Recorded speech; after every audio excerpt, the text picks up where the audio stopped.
Good morning and welcome to the new edition of Dr.Lamba's Awakening Call. We live in a world of contradictions, of paradoxes, of spreading canards, wrong information,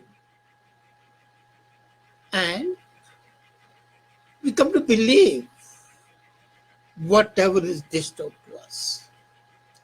We stop doing our own research and are carried away, especially when jargon is used.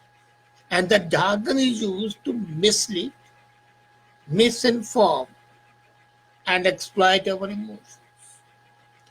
Today is the 4th of July, 1774. On this day was the United States of America firmly established. That was the day when 243 years ago, the leading figure, the founding fathers, met in Philadelphia, signed the Declaration of Independence. And that Declaration of Independence is really marked by one of the most powerful sentences in human history. All men are equal. And then it goes on to say, we hold these truths to be self-evident. And what are those truths? That all men are created equal and they are endowed by the Creator with certain unalienable rights. Among those are the rights to life, liberty, and pursuit of happiness. Life, liberty, and pursuit of happiness. It was a revolutionary revolution that possibly for the second time, the concept of equality, fraternity, and liberty was being firmly stated and established as a guiding principle of any country. It was a reminder of what had happened in France, where the three concepts of liberty, equality, fraternity were enshrined. As a matter of fact, in the human history, the so-called freedom movements giving rights to the common people have been a misnomer. Magna Carta, often touted as a great achievement, was giving more power to the barons and nobles. Glorious Revolution established constitutional monarchy in England. French Revolution brought in the concept of democracy. And Americans gave the God-given right that any government which deprives men of these rights is accountable to the Creator. At that time, that was the final figure. And that no state has the right to deprive people of these three rights: life, liberty, and pursuit of happiness. And now it's a great idea, but then I come to the main thing. We everywhere swear, affirm, and say that America is the greatest example of a democracy. It's a great democracy where even the presidents are subject to the same law. No. America is not a democracy by its constitution. And if you study, you would find that nowhere in the Declaration of Rights, the Declaration of Independence, or in the Constitution, the word democracy is even mentioned. Republic, yes. Democracy, no.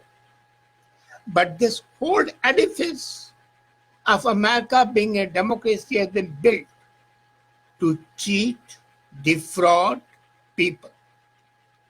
Now you would say that if it's a republic, it should be democracy. No, it's not. Any country where the head is the president is a republic. Even Russia is a republic.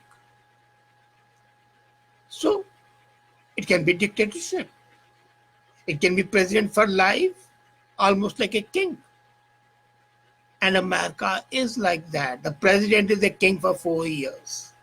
Let's not deny that. So it's not a democracy. And if it's not a democracy, what is it? It's a republic, as I said earlier, but not a democracy.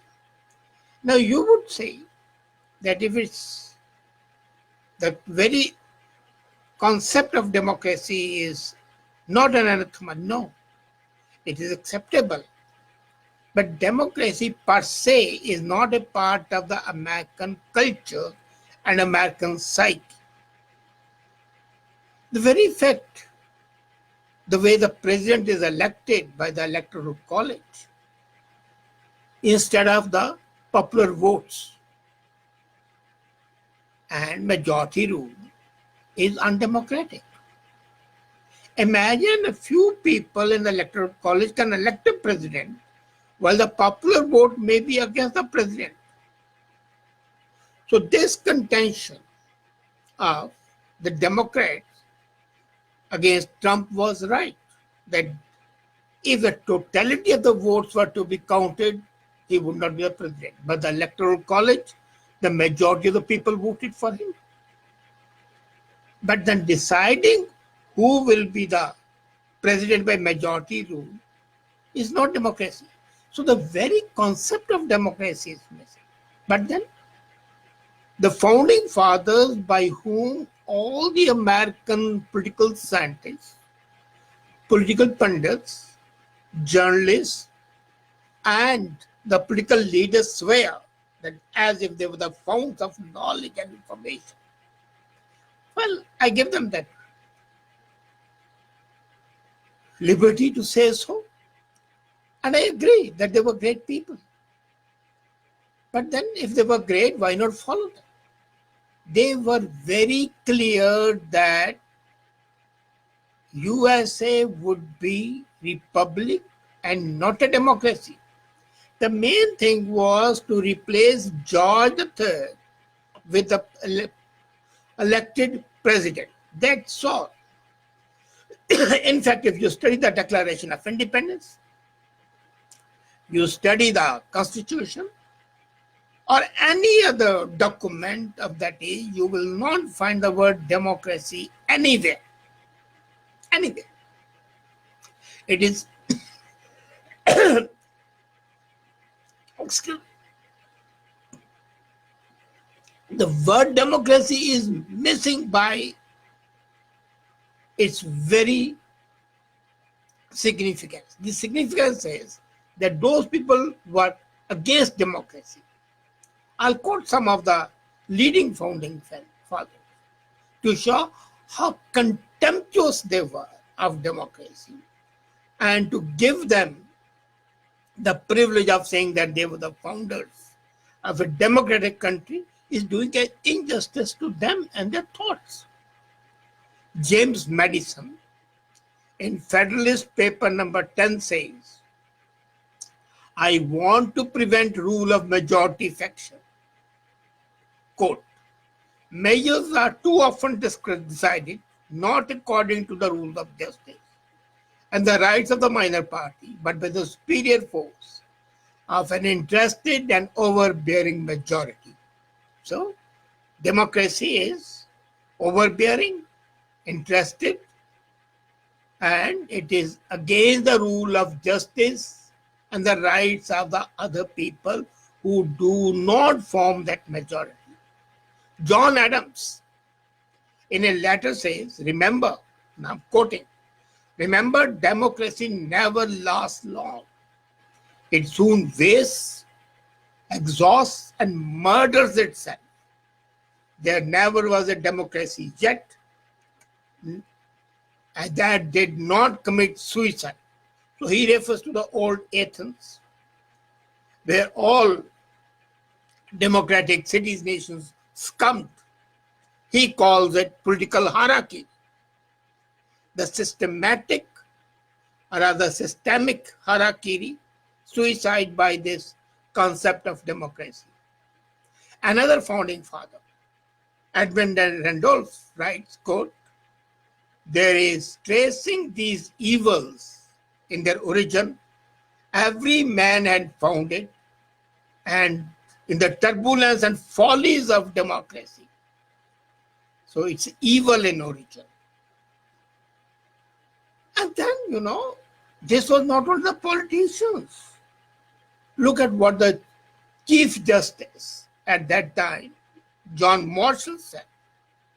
So it's putting a stamp on the judiciary, on the executive, and the framers of the American Constitution. He writes, "Between a balanced republic and a democracy is a difference between order and chaos."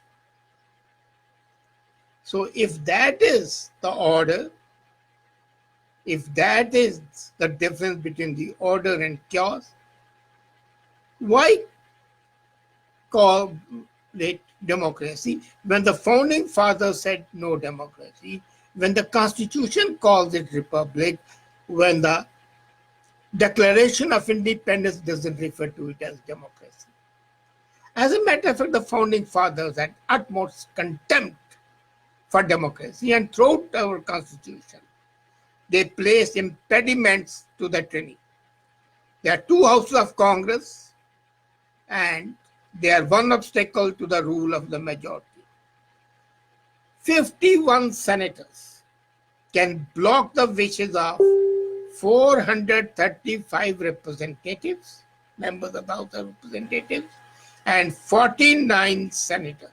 So a group of 51 people can block 500 representatives duly elected by the people. Take one step forward. The president can veto even the unanimous wishes of Congress combined, both the House of Representatives and the Senate. There are 535 members. They take a decision, pass a resolution, and that resolution is unanimous, and yet president can veto it. And to overrule this veto, Congress needs a 2/3 majority in both houses separately. So, where's democracy? One person can thwart the will of 535 people. Is this democracy? Then the very fact to change the Constitution, it requires not a majority, but 2/3 of the both houses, and if approved by both 2/3 of the majority in both houses, then 3/4 of the states have to approve it, 75%. And that's why American Constitution has not been amended as many times as, say, that of India. Finally, the Electoral College itself shows that USA is not a democracy. It is surely that highly populous states, mainly 12 states in the East and the West Coast, can ride roughshod over all the other states. Out of 50 states, only 12 states can override. They can force a presidential candidate into consideration against the wishes of 38 states. So, the Americans who want popular majorities want to get rid of the Senate, where states, without regard to population, have 2 representatives each. So, is that democracy? That the Senate, which is the most powerful body, does not represent the population. It represents the state. And the smallest possible state, even with 10,000 people, can have the same right as a population of 30 million people. So where is the democracy? As a matter of fact, if they want to change the House of Representatives system of proportional representation and eliminate the guarantee that each state would have one representative. But that cannot happen. The states with a population of 1 million or less even have more influence in the House of Representatives, in the Congress, because they have the same representative in the Senate. So we make all Congress decisions by majority vote. Do we? As we have said that just 51 senators can destroy the will of 435 House of Representatives and 49 senators.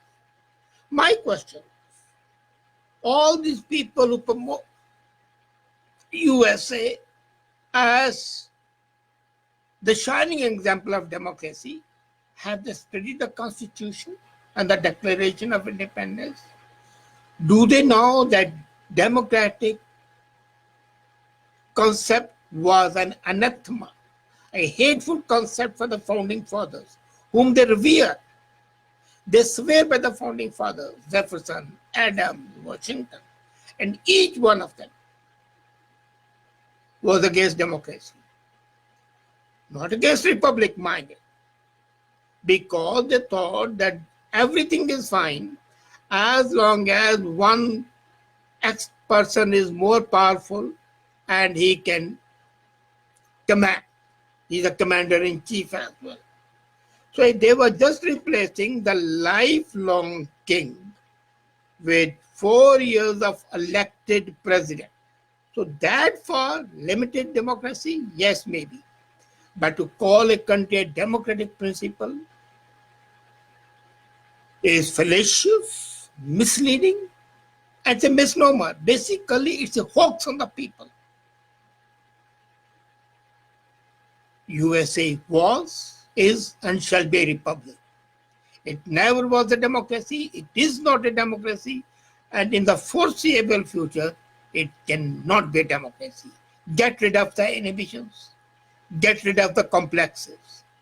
It's a well-governed country, but not a democratic country. Thank you.